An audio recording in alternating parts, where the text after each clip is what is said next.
ಕ್ಷುಲ್ಲಕ ಕಾರಣ ಆದ್ರೆ ಅಂತ್ಯ ಮಾತ್ರ ದಾರುಣ. ಕೇವಲ ಮೊಟ್ಟೆಯ ಹಣದ ವಿಚಾರಕ್ಕೆ ಆರಂಭವಾದ ಜಗಳ ಅಂಗಡಿ ಮಾಲೀಕನ ಪ್ರಾಣವನ್ನೇ ಬಲಿ ಪಡೆದಿದೆ. 4 ಆರೋಪಿಗಳು ಅಂಗಡಿ ಮಾಲೀಕನನ್ನೇ ಕೊಲೆ ಮಾಡಿದ್ದಾರೆ. ಈ ಘಟನೆ ನಡೆದಿರುವುದು ಹಾವೇರಿಯಲ್ಲಿ. ಬುಧವಾರ ಸಂಜೆ 4 ಯುವಕರು ಶಿವಾಜಿರಾವ್ ಅವರ ಅಂಗಡಿಗೆ ಮೊಟ್ಟೆ ಖರೀದಿಸಲು ಬಂದಿದ್ರು. ಈ ವೇಳೆ ಅಂಗಡಿಯಲ್ಲಿ ಶಿವಾಜಿರಾವ್ ಹಾಗೂ ಅವರ ಪುತ್ರ ಭರತ್ ಕೂಡ ಇದ್ರು. ಮೊಟ್ಟೆ ಖರೀದಿಸಿದ ಯುವಕರು 100 ರೂಪಾಯಿ ನೀಡಿದ್ದರು, ತಾವು 500 ರೂಪಾಯಿ ನೀಡಿದ್ದೇವೆ ಎಂದು ವಾದಿಸಿದ್ದಾರೆ. ಇದೇ ವಿಚಾರಕ್ಕೆ ಮಾತಿನ ಚಕಮಕಿ ನಡೆದು ಜಗಳ ಶುರುವಾಗಿದೆ. ಬಳಿಕ ಜಗಳ ವಿಕೋಪಕ್ಕೆ ತಿರುಗಿ ತಂದೆ ಹಾಗೂ ಮಗನ ಮೇಲೆ ಹಲ್ಲೆ ಮಾಡಿದ್ದ ಆರೋಪಿಗಳು ಶಿವಾಜಿರಾವ್ ಅವರ ಎದೆಗೆ ಒದ್ದು ಕೊಲೆ ಮಾಡಿದ್ದಾರೆ.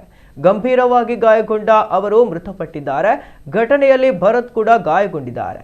ಗಾಯಗೊಂಡ ಭರತ್ ಅವರನ್ನ ಆಸ್ಪತ್ರೆಗೆ ದಾಖಲಿಸಲಾಗಿದ್ದು 4 ಆರೋಪಿಗಳ ವಿರುದ್ಧ ಪ್ರಕರಣ ದಾಖಲಾಗಿದೆ.